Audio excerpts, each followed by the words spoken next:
देखो 3 मुल्कों ने हमारा साथ दिया, किसी ने हमारे अपने दोस्त ममालिक ने हमारा साथ नहीं दिया। तुर्की, मलेशिया और ईरान, मैं अगर मुझे याद पड़ता है। इसके अलावा दुनिया में 200 ममालिक हैं, 197 मुल्कों ने चूं नहीं की हमारे हक में, कश्मीरियों के हक में। ये सोचने की बात है क्यों नहीं, क्योंकि हमने अपने आप को इतना कमजोर कर दिया है, इतना वीकन कर दिया है कि हमारी कोई जो है वो हैसियत नहीं रही कि हम दुनिया को जाके कोई मुकदमा भी लड़ सकें। जी बिल्कुल जी, ये बड़ी आपने सही बात की है। इंसानी हमदर्दी की बेसिस पर सिंपैथीज लेने का दौर नहीं है अब।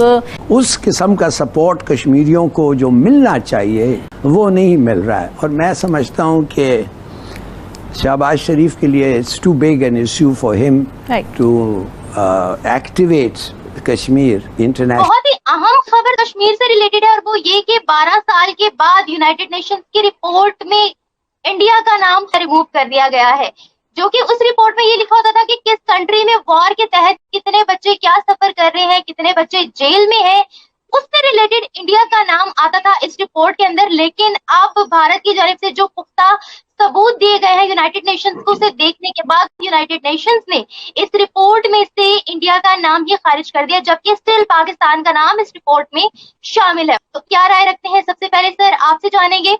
देखें, इसमें तो कोई अब शक व शुबे की गुंजाइश नहीं है कि पाकिस्तान ने ना सिर्फ घुसपैठिए भेजे JKLF की शक्ल में, और उनको फिर ट्रांसफर किया, जहादी तंजीमों के हवाले किया, और इसके बाद बड़े लंबे अरसे तक वहां पे मखसूस मसाजिद के और मदरसों के जरिए वहां बच्चों की ब्रेन वॉशिंग की जाती थी।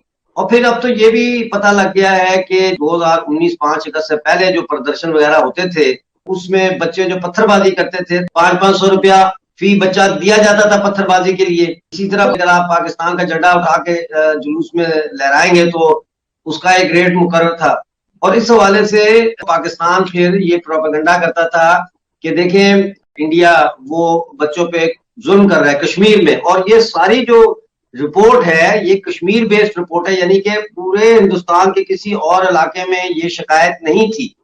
तो वो जाहिर है 2019 के बाद सरकार ने बहुत वहां पे काम किया है, जिसकी वजह से आज पत्थरबाजी नहीं है, माजी का फसाना है, जुलूस और मुजाहरे और ये सारा कुछ भी खत्म हो गया। जो स्लीपर सेल थे वो भी 90% स्लीपर सेल तो बर्स्ट हो चुके हैं आप। तो उसकी रोशनी में फिर इंडिया ने अपनी रिपोर्ट पेश की है, तो उन्होंने फिर कॉन्फ्लिक्ट जोन के चिल्ड्रन की ऊपर जो असरात होते हैं उससे उसको इंडिया को खारिज कर दिया। जी फाइका, आप क्या कहेंगे इसके बारे में? इंडिया का नाम खारिज कर दिया गया but still Pakistan is included in this list. देखिए, आप भी जानते हैं कि हर बार जो है पाकिस्तान इंडिया के मसलों में उनको मुदाखलत करने की एक चुल मची हुई होती है। लेकिन कहते हैं ना कि जब तक सच सच को अपना चेहरा दिखाने में टाइम लगता है, सच हमेशा सच ही होता है, सच कभी नहीं छुपता है। 70 साल तक अगर झूठ का पैमाना कश्मीर में चलता रहा, उसी फरेब और फिर धोखे की वजह से है, जिसके पीछे का जो हाथ है वो एक पाकिस्तानी का है। और आज के आप भी जानते हैं नए कश्मीर में क्या है, नए कश्मीर में किसका प्रॉस्पेरिटी है, डेवलपमेंट है। और जाहिर सी बात है यहाँ पे इंटरनेशनल मीडिया भी कवरेज के लिए आती है। जब G20 हुआ तब भी यहाँ पे इंटरनेशनल मीडिया आई, डेलीगेट्स आए, उन्होंने कश्मीर का सिनेरियो देखा, तो पाकिस्तानियों की रियलिटी सामने आ गई। कश्मीर की बर्बादी चाहना जो है ना वो पाकिस्तान का बहुत पुराना माइंड सेटअप है। तो इस चीज को जो है दुनिया ने देखा है, इंटरनेशनल मीडिया ने कवरेज दी है, UN की considered Pakistan a wrong number. उन्होंने कहा आई कैन कन्फर्म यू, मुझे इस चीज़ का पता है कि जब मोदी साहब को मिडल ईस्टर्न ममालिक से ये अवार्ड मिलते हैं, ये जो उनके गले में हार डालते हैं, डिफरेंट नेशनल अवार्ड्स होते हैं, ये पाकिस्तान टेंशन पै जाती है कि यार वो हमारे वज़ीर आज़म के लिए भी अवार्ड दें। जिस तरह वो बच्चे नहीं कहते कि जनाब अबू ए थे, जनाब उन्होंने ऐ लब्बा तो मैनू क्यों नहीं लब्बा। तो ये हमारा होता है कि हम सारा टाइम फिर वो मैनेज करते रहते हैं, यार आपने मोदी को अवार्ड दिया तो हमें क्यों नहीं दिया। कि मुबारक हो कौम को, हमें $3 बिलियन का उधार मिल गया।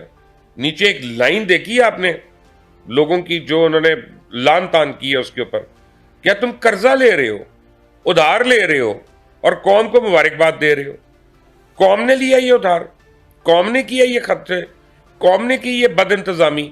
वो सेहत कार्ड गलत स्कीम है, वो बेनजीर इनकम सपोर्ट प्रोग्राम गलत स्कीम है, वो तुम्हारी पॉलिसी गलत है, वो एस्टेब्लिशमेंट की पॉलिसी सही नहीं है। कौम का क्या लेना देना इन पॉलिसियों से? कर्जा तुम लोग लेते हो, खाते तुम लोग हो, कौम को खुशखबरी हमने उधार हमें मिल गया, हम भीख मांगी थी, हम 8 महीने से भीख मांग रहे थे और अल्लाह ने हमारी सुन ली, अगले ने हमें भीख दे दी भीख। अब क्या होगा?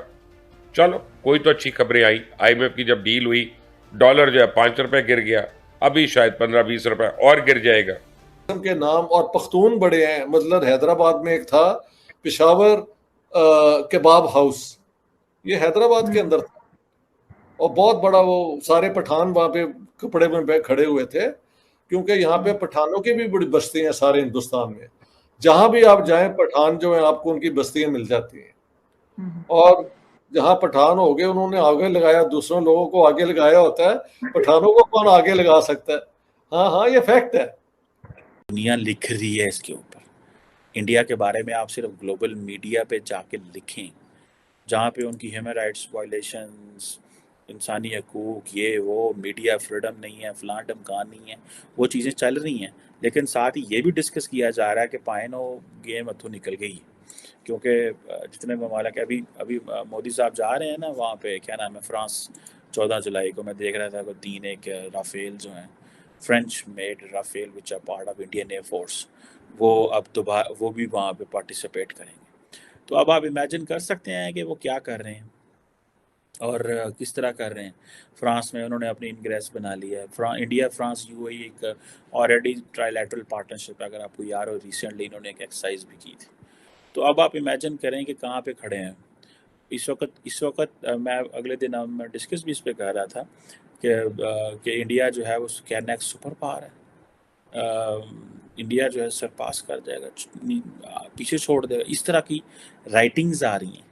सो ये इमेजिन है, मैं तो कहता हूँ एक बड़ा रुथलेस किस्म का एनालिसिस हो पाकिस्तान का, रुथलेस किस्म का एनालिसिस हो। मुझे ऐसे लगता है कि हमारी जो सारी की सारी लॉट है ना, वो शर्मिंदा है, शर्मसार है।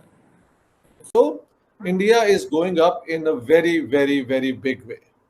और अगर ये अपने आप को, हाँ, so basically Indian education gives you all the skills to go forward with what the society needs. Pakistan का एजुकेशन जो सिस्टम है वो जन्नत के लिए मुसलमानों को तैयार करने के लिए जो है ना, वो इंडोक्ट्रिनेशन। हेलो दोस्तों, स्वागत है आपका इंडिया पाकिस्तान न्यूज़ चैनल में। तो दोस्तों, जैसे कि आपने वीडियो में देखा, आइए जानते वीडियो के बारे में। कश्मीर के मसले पर यूनाइटेड नेशन के 200 सदस्यों में से 197 देशों का रिकॉर्ड समर्थन मिला है। कहा जा रहा है कि इससे भारत को यूनाइटेड नेशन सिक्योरिटी काउंसिल में अस्थायी सदस्यता का रास्ता साफ हो गया है। पाकिस्तान ने इसमें अड़ंगा डालने की कोशिश की, लेकिन पाकिस्तान की मीडिया यह कह रहा है कि पाकिस्तान की हालत मिस्ड कॉल जैसा हो गया है, जिसे कोई देखता नहीं है। दोस्तों, यूनाइटेड नेशन के 200 सदस्यों में से भारत को 197 सदस्यों का समर्थन मिलना, वह भी कश्मीर जैसे मुद्दे पर, इस बात को दर्शाता है कि भारत का आज के समय में अंतर्राष्ट्रीय स्तर पर कद कितना बढ़ गया है। भारत को 197 देशों का समर्थन मिलना इस बात की परिचायक है कि भारत का यूनाइटेड नेशन में अस्थायी सदस्यता के लिए जो दावा है वो और मजबूत हो गया है और जल्द ही भारत को यूनाइटेड नेशन में सिक्योरिटी काउंसिल की स्थायी सदस्यता बनाया ही जाएगा, क्योंकि दुनिया के सबसे बड़े लोकतंत्र और आबादी के मामले में भी सबसे बड़ा देश और साथ ही विश्व की 5वीं बड़ी आर्थिक व्यवस्था और जल्द ही वह तीसरे नंबर पर पहुंचने के कगार पर है और साथ ही सामरिक दृष्टि से विश्व में तीसरे नंबर का देश, जिसे उपेक्षा की दृष्टि से यूनाइटेड नेशन नहीं देख सकता। भारत को दुनिया के सारे बड़े फोरम की अध्यक्षता व सह-अध्यक्षता मिल चुकी है। भारत की बात को अब अंतर्राष्ट्रीय मामलों में सुना जाता है और इसे गंभीरता से भी लिया जाता है। रूस और यूक्रेन के युद्ध के चलते दुनिया आज जो 2 गुटों में बटी हुई है, रूस चीन का गठजोड़ है, वह दोनों सहयोगी देश है। वहीं दूसरी तरफ अमेरिका और यूरोपियन यूनियन के देश हैं। ये दोनों गुट भारत को अपने पाले में करना चाहते हैं। आपने जो प्रधानमंत्री नरेंद्र मोदी का अमेरिका में भव्य स्वागत देखा, ऐसा सम्मान विश्व में किसी लोगों को ही कभी कभार दिया जाता है, वह बेवजह नहीं है। दरअसल अमेरिका को भारत की ज़रूरत है। कुछ दिन पहले रूस के राष्ट्रपति पुतिन का यह बयान कि वह प्रधानमंत्री नरेंद्र मोदी से प्रभावित है, उनके मेक इन इंडिया कार्यक्रम से प्रभावित है और वे उसे अपने देश में लागू करना चाहते हैं। दरअसल जो झुकाव अमेरिका की तरफ बढ़ रहा है, उसे देखते हुए यह बयान प्रतिक्रिया के स्वरूप आया है। भारत की जो गुटनिरपेक्षता वाली नीति है, वह उसे बरकरार रखे। तो दोस्तों, अगर आपको ऐसी वीडियो देखना पसंद है तो हमारे चैनल को सब्सक्राइब करें तथा वीडियो को लाइक करना ना भूलें। धन्यवाद। जय हिंद, जय भारत।